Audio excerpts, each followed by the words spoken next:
Friends, in this video, I'm going to make an attempt to define counseling. Now, I would encourage you to Google the definition of pastoral care and counseling, because I don't think it is possible to define counseling in everybody's perspective. There's so much out there, and when you Google, you would probably realize how many people have made an attempt to define counseling in their own perspective, in their own understanding, and in their own experience and way. So I'm not going to make an attempt to define what the world says about counseling, because I think by now you're already browsing through your internet to check what is it all about. Okay, I'm going to talk about two people who have defined counseling from their experience, especially as they have defined pastoral care and counseling: Howard Kleinbell and Gary Collins. If you look at the Google these two names, you would probably see the books and the influence they have been in the field of a pastor and in the field of a counselor. And that is why I have chosen these two people and said, okay, let's see what they say about counseling. And once we look at both of their definition of counseling, I'm going to also see if we can make an attempt to work out some kind of a working definition in our own perspective about counseling. Okay, and that's what the segment is going to be. Kleinbell, Howard Kleinbell, being a pastor, being a counselor, and then have written books on counseling, especially his book on pastoral care and counseling is an excellent book. Basic types of pastoral care and counseling. I think that's something that you can even have it in your own personal library if you can buy it. That's a beautiful book as well. Okay, let me see what he says counseling is. He says counseling is an instrument of renewal and reconciliation. Now, reconciliation, we talked about it, isn't it? From 2 Corinthians chapter 5, we'll see from 17 and 18. But he says counseling is to be seen as an instrument of renewal and reconciliation.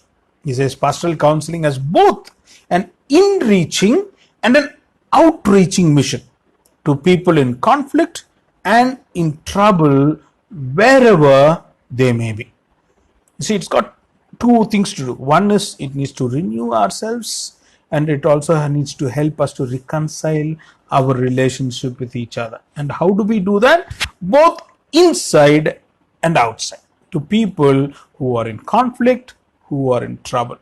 Basically, what he is saying is these are the people who will come to you. They are going to have inner turmoil, they are going to have conflicts, and if they come to you as a counselor, as a pastoral counselor, what you need to do is you need to reach them within and without.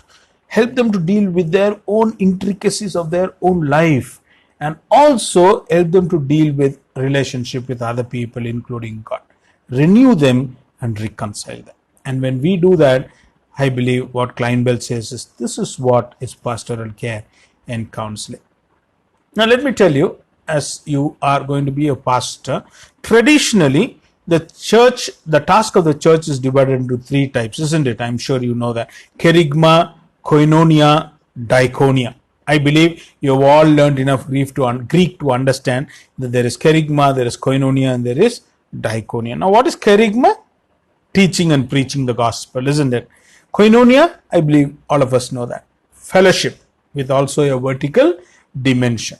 That dimension has to be also brought in. Diakonia, deacon comes from there, if you remember, and that is service, loving service. Now, where would counseling fit in the church? Would it fit in kerygma? Would it fit in koinonia? Would it fit in diakonia? I believe counseling plays a huge part, especially your pastoral care, your pastoral counseling can fit into any of these three places. It can fit into kerygma, it can fit into koinonia, it can also fit into diakonia. So that's a beautiful way to look at counseling. Now, Gary Collins, he's also written a book on counseling, wonderful book again.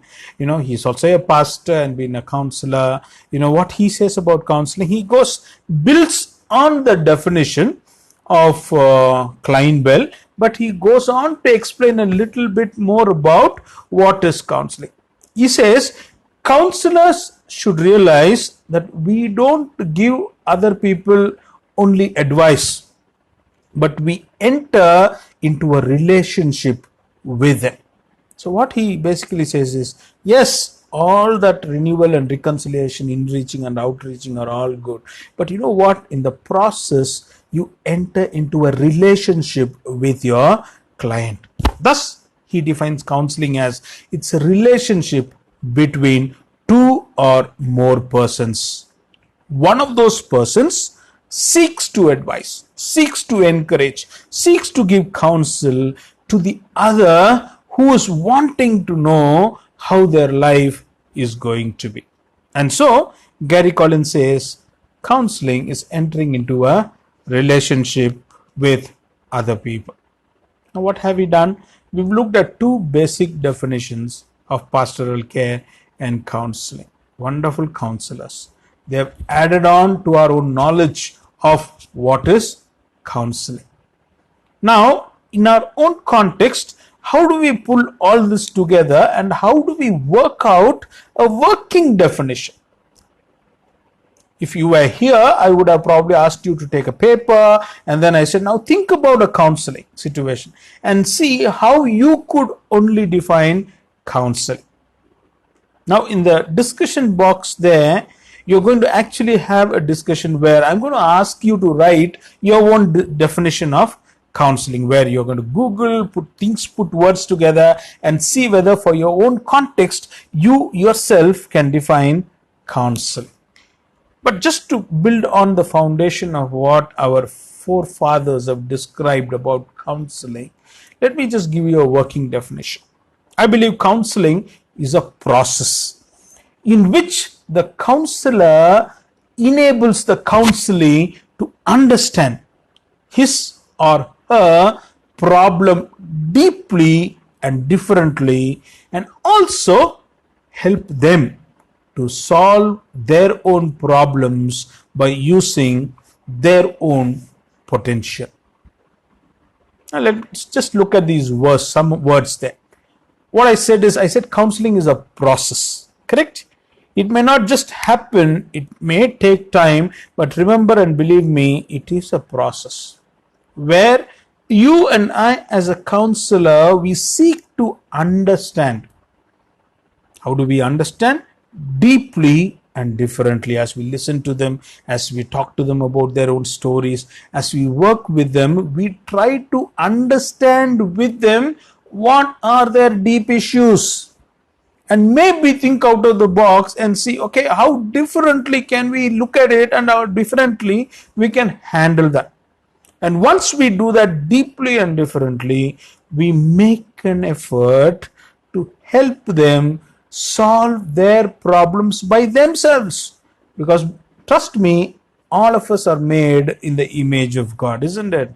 So we all have the capability to handle our own problems. Now, when they are stuck somewhere, that means they are frozen. They don't know how to handle their problem. Now, you and I as a counselor, we barge in, we pitch in, we try to help them out, sort out some of their cobwebs that are there, and see how well we would be able to solve some of those issues.